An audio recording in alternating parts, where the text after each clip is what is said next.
Hey guys, what's going on? Trixoy here with another video. Today we are back with another story time. This is part of the Dumber Days series. Before we get started into this video, if you guys would please go like, comment, and subscribe. That would be much appreciated. Thank you. So yeah, previously we went over the last story. It was, I guess you could say, episode 1 of this series that we're starting. To follow up with the last series episode, today we are going to be talking about the first time I almost got arrested. And the reason why I say first time is because there is also a second time, but that will be for the next episode. So like any Trixoy story time, we got to start this back in the day. I guess it would be my dumber days.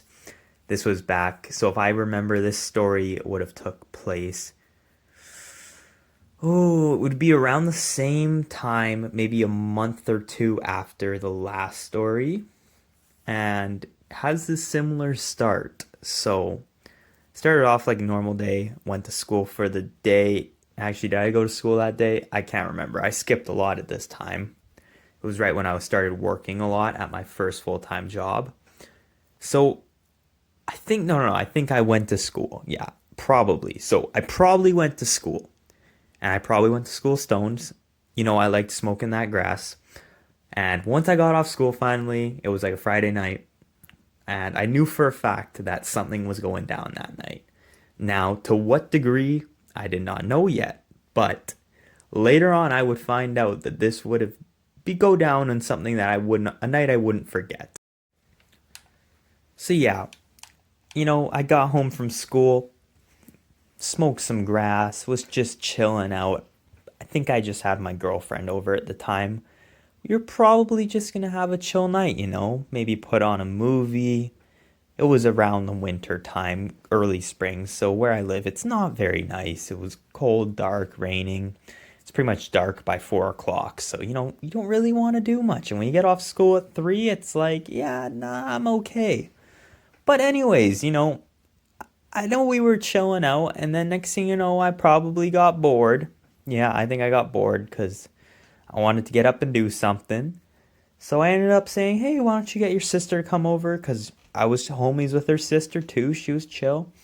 And then I ended up inviting a few homies over. Like I think one of my buddies came over and his girlfriend, because his girlfriend was friends with my girlfriend. And it was, you know what I mean, fucking teenager friend group shit. So, we were just chilling out, having a good time. And then came the booze. That's always what gets ya.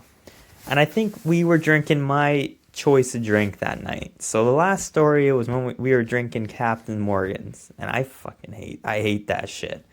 Tonight we were drinking the cheapest vodka you can get, Smirnoff. The reason why I like that is because I was a broke high school student. That's why I got a job, because I was broke as shit, but I wanted to get drunk. So we were slamming some of that down, having a good time. And the function was not at my house this night. It was actually at my buddy's house. And eventually, after a while of us drinking and chilling, someone brought up the idea that we go back up to the construction site. It wasn't my idea because I was still a little off-settled about the time I fell off the roof or the balcony. So I was like, yeah, I wasn't really dead set on this plan, but we ended up going anyways. And when the entire crowd is going, I was like, yeah, I guess I'll go. Looking back at it, I should have probably just called it a night. It was already getting late. I was already drunk. My girlfriend was drunk. My girlfriend's sister was drunk. Not maybe the greatest time for us to go out, but whatever. We went out anyways. So we made the trek up the hill, and this night, because it was at my buddy's house, there was a lot more people. It was probably about a group of 12 of us. Pretty big group to be going up at the middle of the night, making a lot of noise in a nicer neighborhood, which will carry on later in the story. So we make the trek up there. Similar to the other night, we were just fucking around. Like, I don't know what we did up there. Like, what else can you really do? There's just houses that are getting built. I guess it was kind of just something to do in our town, at least where we live, there's not much going on.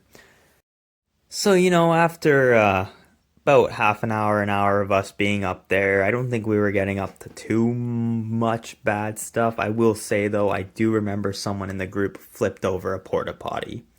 Why did they flip over a porta potty? You tell me. I don't know. I didn't partake in any of these activities. If anything, I was kind of just chilling with my girlfriend and her sister, and I was just debating if we should just go home or not. Now, this is where things go south.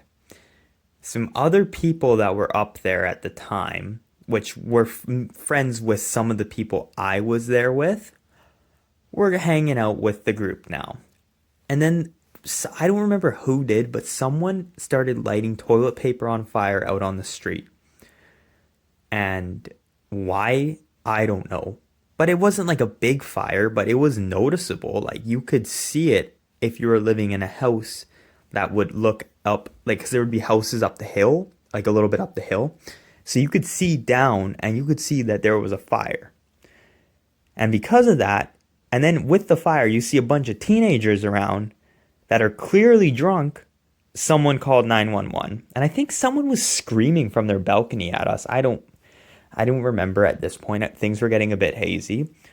I was pretty drunk because we were still drinking while we were up there. Luckily, I didn't have anything on me. Like, I just had like a vape on me. So it's like, you can't really do anything. Like, I couldn't get arrested for that. Or so I thought. So, yeah, the fire got set off. Next thing you know, like maybe 10 minutes after that, not even, you hear sirens. And everyone just ran. Everyone ran. Just sprinted out of there. And I was looking at my sister and my girlfriend and her sister. And I was like, guys, I can't run right now. Like, I could not run for the life of me.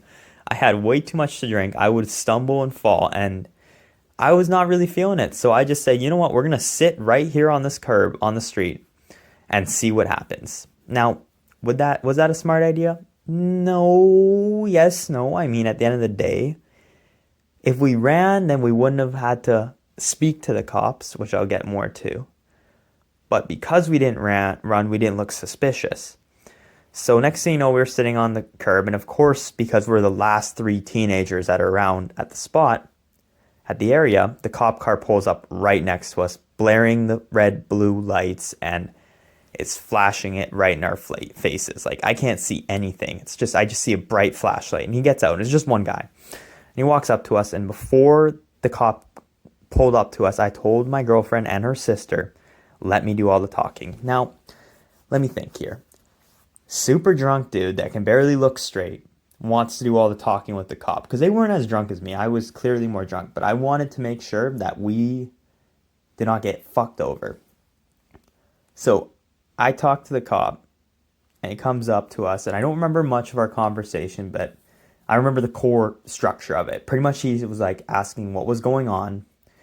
I remember I answered to him. I said, I'm not really sure. We were kind of just up here. Next thing you know, there's a bunch of kids that were lighting off fires, and they ran. And he believed us. Like, technically I wasn't lying because that was the truth. Like, I didn't really know the kids that were doing all that. But then again, I kind of knew them.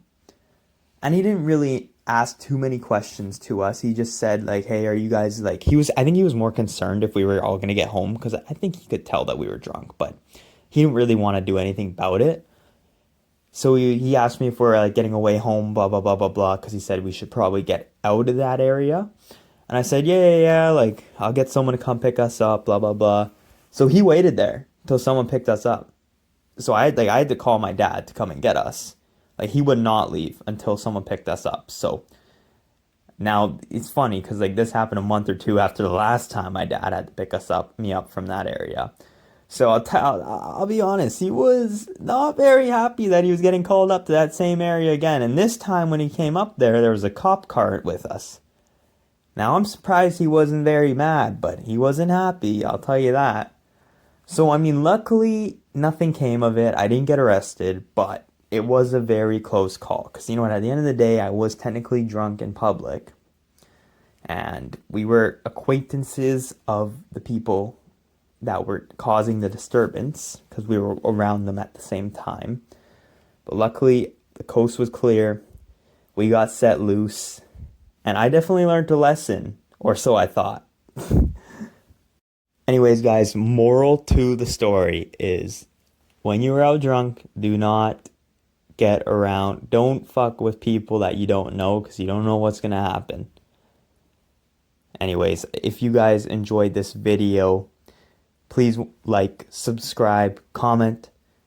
Hope you guys enjoyed. Episode 3 of Dumber Dames will be coming out soon, shortly. Sorry to keep you waiting for this episode today.